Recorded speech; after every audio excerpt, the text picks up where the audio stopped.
we have with us this morning JC Punongbayan, Assistant Professor at the UP School of Economics. Good morning, JC. Thanks for getting up so early for us. Welcome back to the program. Thank you, Regina. Thanks for having me. So lots going on. Although there have been talks of the House leadership change for a while, this is still coming as a bit of a surprise because I'm sure you know, just in the last 7 days, a number of other congressmen have come forward to say they fully support Speaker Martin Romualdez. They are, fully behind him. They're staunchly, all the parties even went to his chambers at one point to show their support.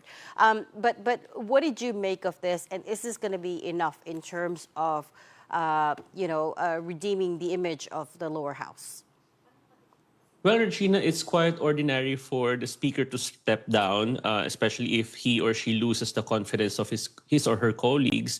But this recent development betrays the fact that Speaker Romualdez did play a role in this budget fiasco as the one who orchestrates the budget process every year. And effectively, he approved of all the pork projects in the past 3 budgets since 2023. And the Marcos administration is feeling the pinch. I would like to think of this as a smart and strategic way, actually, on the part of the administration to deflect the blame away from Speaker Romualdez and the president himself and focus on other players in this game, including DPWH officials as well as contractors. But I doubt very much that this specific move of Romualdez stepping down will end the game of pork politics in the Philippines. And as you mentioned, the prospective replacement is also a member of a huge dynasty in the north. I doubt that this will put an end to the pork fiasco and the pork mafia, if you will. It's a step in the right direction, but not enough, is what you're saying. And you said that you think this might deflect the blame away from the palace and away from the lower house. But the speaker, rather, Congressman Martin Romualdez will remain a member of the lower house, and he will remain, as far as we know, a party leader at this point. Yes, and it's very important, Regina, for all of the officials in the House, the leaders of the House, as well as the Senate, to be responsible and answer for all of the budget shenanigans in the past 3 budgets. Because we already saw huge insertions in the past budgets, and there's a lot of talk about the small committee, for example, who are close allies of Speaker Romualdez. So even if he steps down, it's still important to question him about his role in all of this and also implement reforms, because it's one thing to be replacing the personalities involved in all of this, but I think what's much more crucial would be to implement reforms and change the incentives in the system that allowed or paved the way for all of this corruption to take place in the first place. But I'm afraid that that is not the direction that is being taken by the administration. They're hell-bent on making a scapegoat out of certain individuals without implementing much-needed reforms. How big of a role do you think this small committee plays here? Because that's something that we've been trying to follow and press on as well. And the answer that we've gotten back is, for instance, there's no minutes of the small committee meeting, right? So there is no way to track, for instance, who asked for what in the budget and who the proponents are of these specific flood control insertions. So what needs to happen there, do you think? Well, the small committee is a fairly new invention, and they played a huge role in the budget insertions, especially for the 2025 budget. And if you study the data, you will see that there are astronomical amounts of insertions, especially for the DPWH last year, amounting to, I think, over 280 billion pesos near the very last end of the budget process. And the small committee had a huge role to play in that. And I think it's quite crucial for all of the ongoing investigations to invite as well as question the 4 members in the House Small Committee because they have a lot to answer for, including, for example, Stella Kimbo. And then, of course, you have Zal Dico as the former chairperson of the Appropriations Committee, who's now in the U.S. Seeking medical treatment allegedly. So it's important to make these people accountable and not allow them to be invisible in all of these ongoing discussions and investigations.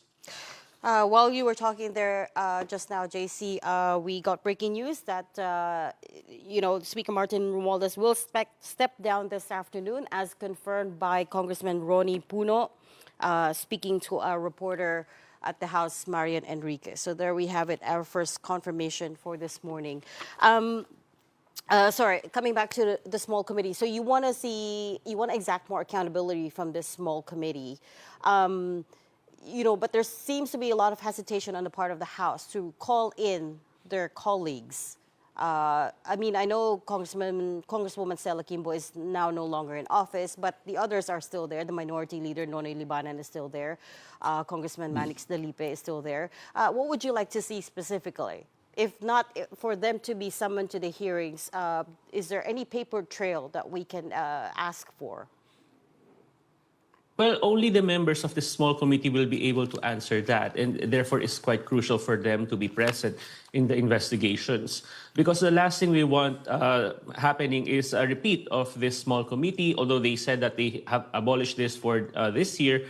But even if you remove that, the entire system of pork insertions before the enactment of the General Appropriations Act is still there.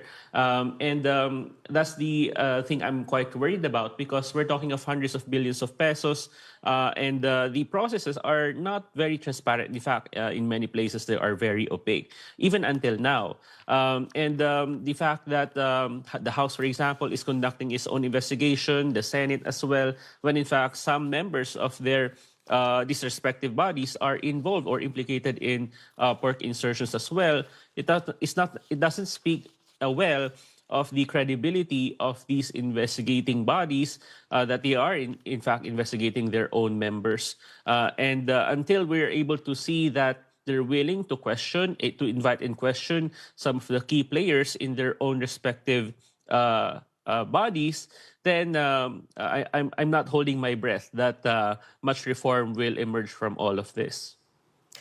And just lastly, very quickly, on a side topic, JC, we got the DPWH revised 2026 budget proposal for next year, and it's down by 255 billion. They took it down by at least 29%, taking away all the locally funded flood control funding. What did you think?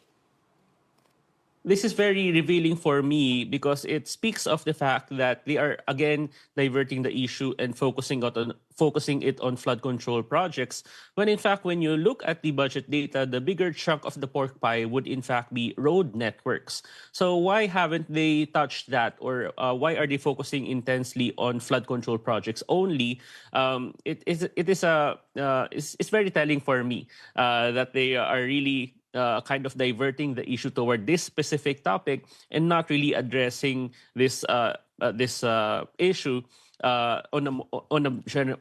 But it's not like they're stepping back and actually solving this bigger issue that we have with pork insertions. They're really just zooming in on flood insertions, when in fact road networks are the bigger thing here. Yeah, we haven't even begun to investigate the road network's alleged anomalies, but we'll leave that there. Thank you so much for your insights this morning, JC Punongbayan, Assistant Professor at the UP School of Economics.